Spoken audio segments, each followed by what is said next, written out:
Olá pessoal, sou Daniel Barbosa, vamos continuar com a vida de Santa Margarida de Cortona. Quis a sabedoria infinita de Deus, começasse Margarida o viver no monte de Santo Egídio por um ano de incrível sofrer físico e moral. Era como que um tempo de prova, em que Deus a experimentou. Ela o amava acima de tudo. Já estava habilitada a receber mais delicados favores. É esse sofrer o meio que ele se compraz em usar a fim de desprender das pessoas e coisas desse século as almas dos eleitos. Feliz quem, como a santa penitente de Cortona, o compreende. Tempos já havia que se oferecer a Margarida em holocausto pelos pecados do mundo. Pedira, e com que insistência, ser cravado à cruz luminosa que do céu lhe viera descendo. Decepções de toda a espécie, aflições de toda a parte dos homens, indiferença ao que parecia do esposo divino serão os cravos, pelos quais desejara, e, corajosa, não se descuidou da ocasião de mais merecer. Fora Margarida na mocidade, de constituição física muito forte e robusta. Uma vez convertida aos 27 anos de idade, em pleno vigor da vida, outra mira não teve senão desbaratar as forças do corpo, a fim de curvá-lo sob o jugo da sua vontade de ferro. E quem negará que nisso houve a máxima sinceridade de um arrependimento que não cessa de martirizar-se? E o voo da alma para Deus? Houve mais, houve inspiração e ordem de Deus. É que Margarida, sempre desconfiando de si mesma, pedia a aprovação de seu diretor espiritual para todas as minúcias de seu proceder. Provam, aliás, em tantas visões de Jesus que recebeu por causa da energia e coragem heróica nas penitências. E quem não compreende que essas penitências e esses rigores e essas austeridades e esse eterno coibir-se no satisfazer as exigências mais legítimas da vida humana pouco a pouco eliminavam a saúde? E não somos nós quem haja de estranhar que depois de 14 anos as mortificações, os jejuns, as privações de toda a espécie, as disciplinas sangrentas acabassem finalmente por lhe destruir o organismo outrora tão resistente. Acresce outra razão. Acostumara-se Margarida com uma tenacidade que nos espanta, o que nos mostra imensa força de vontade. Aprender toda a atividade do seu espírito vivaz dentro da órbita das coisas espirituais. Vastíssima sim em si mesma, apertada e estreita, porém, para quem passou a mocidade em prazeres mundanos. Aprendera, por penosas e multiplicadas tentativas, a reprimir não só as explosões das paixões inferiores, senão também as manifestações tão legítimas e tão honestas de um coração infinitamente afetuoso e sedento de amor, que eleva-o muito embora o espírito para Deus. Sentir dolorosamente a falta de carinho humano. Alcançou seu intento, não há dúvida, mas foi à custa de um dispêndio de energia capaz de destruir o organismo mais forte. Assim, fácil é de entender. Chegar a um estado de fraqueza tal que qualquer trabalho, qualquer esforço era pesado, causando-lhe incríveis dores a menor violência que fizesse. Miserável já era o seu estado, não o quanto, porém, era necessário para ela ser o exemplo das penitentes. Gozava Margarida de quanto em quanto do consolo espiritual e humano. Suavizavam-lhe o rude viver a presença sensível de Deus e o conchego dos homens. Vão lhe faltar ambos. Terminara de vez as visitas do esposo celestial. Frio, gelado lhe estava o coração, ermo de toda devoção. Passou o tempo feliz em que sentia atraída pelo amor divino. O rezar lhe era alegria, e coisa fácil abstrair-se da terra para entregar-se à contemplação. O amor divino não a estimulava mais ao exercício das devoções habituais, nem às obras de zelo para a salvação do próximo. Continuava firme em praticá-las. Fazia-as forçada, como que se arrastando, sem gosto, sem suavidade alguma, só pelo império implacável com que uma vontade que não sabe o que é ceder, coage um corpo exausto a obedecer aos seus ditames. Com que angústia clamava então ao pai amoroso, que tantas vezes de filha predileta a chamara.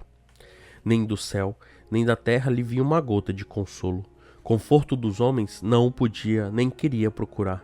Vivia sob a ordem formal de Jesus de romper toda a convivência com o mundo. Jesus a quer para si e a quis livre do apego às criaturas. Abandonada de Deus, já se sentia ela abandonada dos homens, ficara de fato. Foi o caso que o povo mudara de opinião a respeito da ermitã do Monte de Santo Egídio.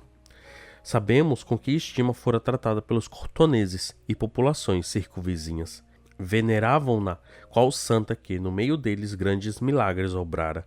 Foram testemunhas de arrombamentos e outros frutos sobrenaturais que com tamanha frequência nela observavam.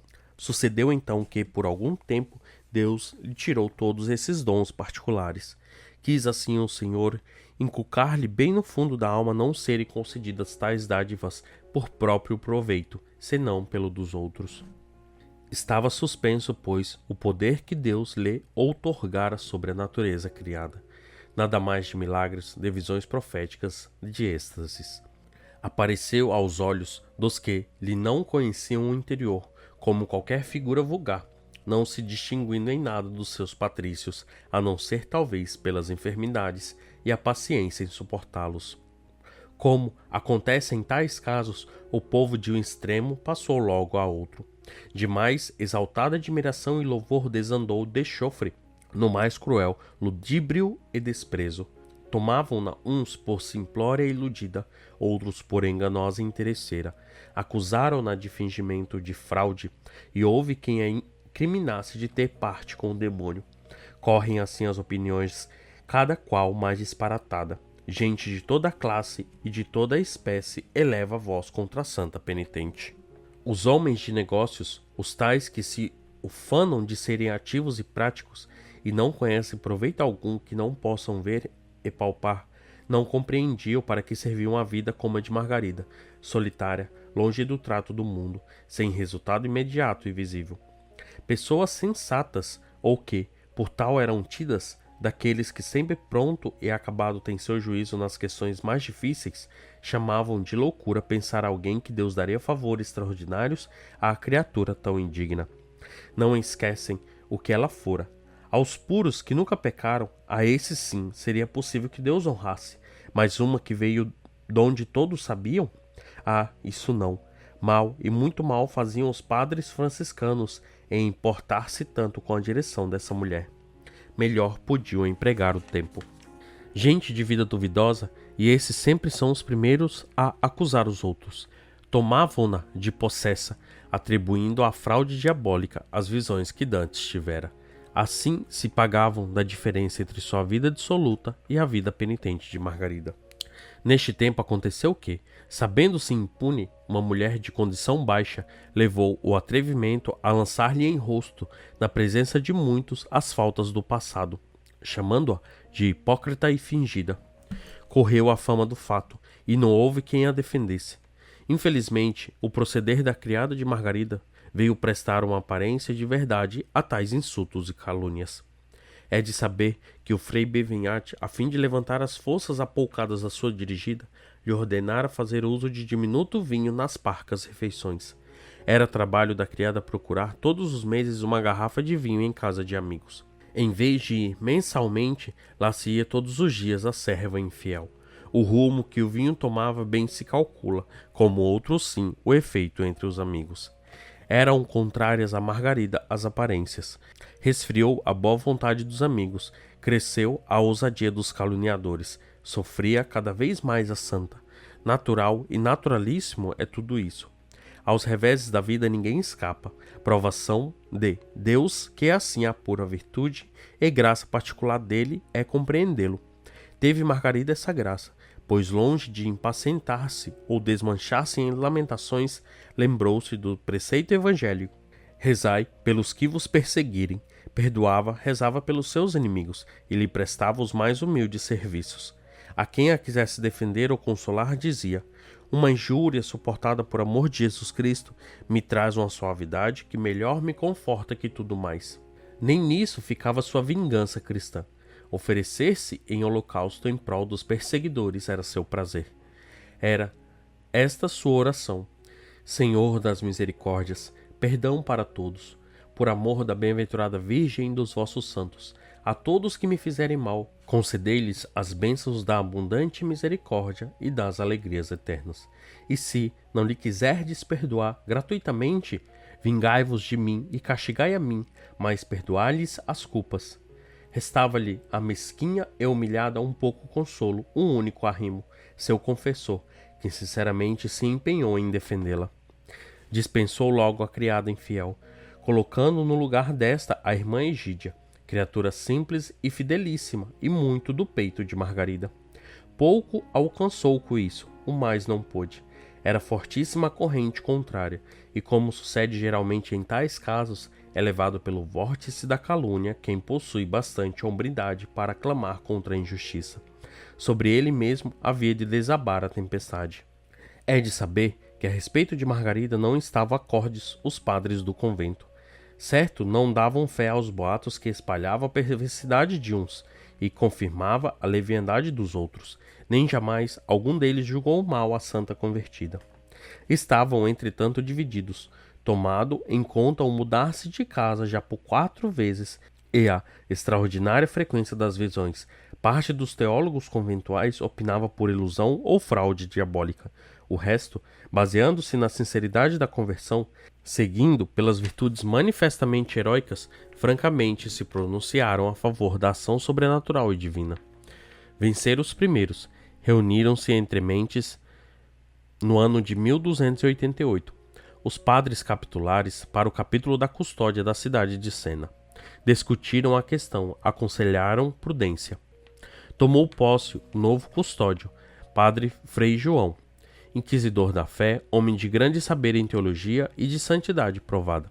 Ordenou ao Frei Bevenhate espaçar de 8 em 8 dias as visitas à sua santa dirigida. Procedeu assim, não por desconfiança de Margarida, nem do seu virtuoso confessor, senão para não dar velas ao vento que soprava forte do lado contrário.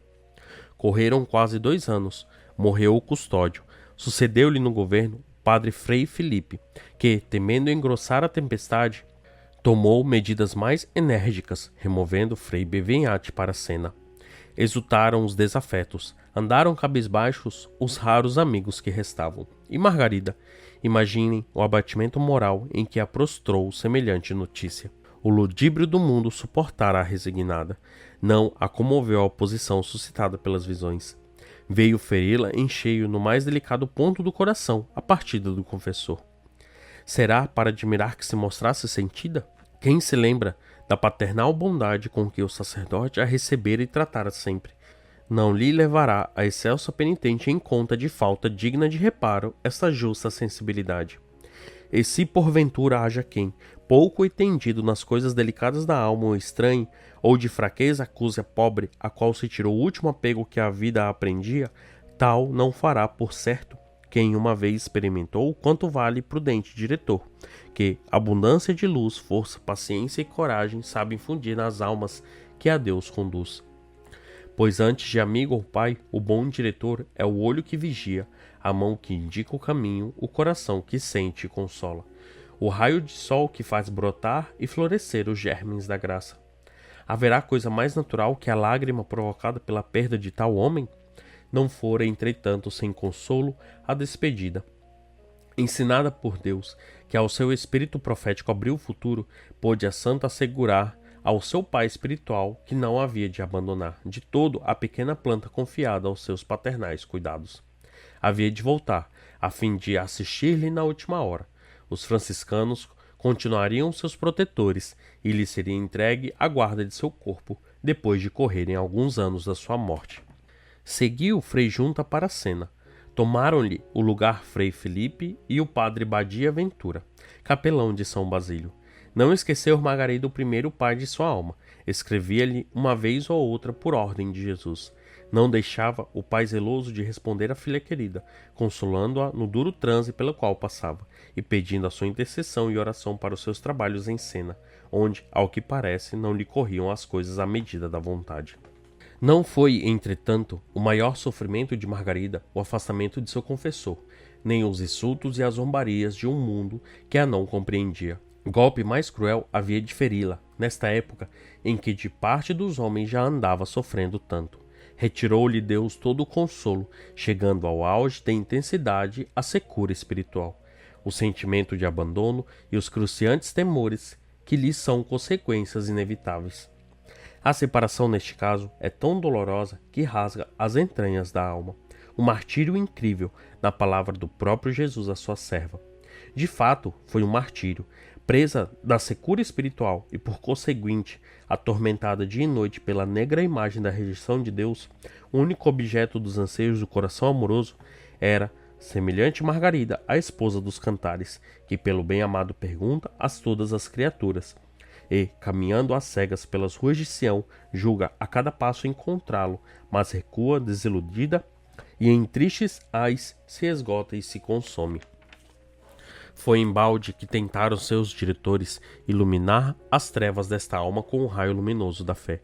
Era inconsolável, faltava-lhe Deus, e sem Deus quem havia de consolá-la? Exalava essa dor em gemidos. Oh, meu Deus, se, como eu mereço, me houver de perder, ao menos deixai-me amar-vos aqui na terra. Outras vezes exclamava: aceitai-me, Deus meu, novamente em vosso agrado. Só vós podeis satisfazer a minha alma. Não a ouviu, porém, tão cedo o divino esposo, qual mãe que ao filho se esconde pelo prazer de ser encontrada. Se ocultava ele, estimulando-lhe os desejos da presença. Para sentir toda a largueza dessas dores morais, seria preciso ter se amado como Margarida amou, e ter se visto como ela vira, não só no espelho da fé, mas radiosa e brilhante, na clara luz do êxtase, a eterna beleza sempre velha e sempre nova. Deve-se ter sentido as infinitas delicadezas dos carinhos divinos. A nós nos basta admirar reverentes a força heróica dessa pobre mulher, que sem desfalecer sequer um momento soube passar por esse martírio místico. Não se sabe ao certo quanto tempo levou essa prova. Chegou finalmente a hora do alívio. Comprasse Deus em curar ele próprio as feridas que abriu seu amor. Nem se pode comparar as novas alegrias com as penas passadas. Ao ouvir a doce voz do esposo divino, que depois de tão longa demora lhe aparecia e a chamava pelo nome, lançou-se-lhe Margarida aos pés, exclamando: Senhor, como é que tanto tempo me abandonaste? Respondeu Jesus: Filha, nunca te abandonei. Sempre estive ao teu lado, para te fortificar contra as tentações. Precisavas tu, que és filha do meu coração, provar toda a amargura do fel, como eu a provei. Com isso, estava terminada a prova.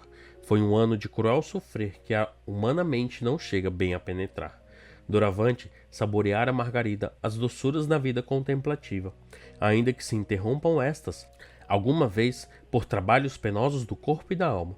Porém, nem aos seus amados santos Deus concede já nessa vida gozar tranquilos a paz absoluta.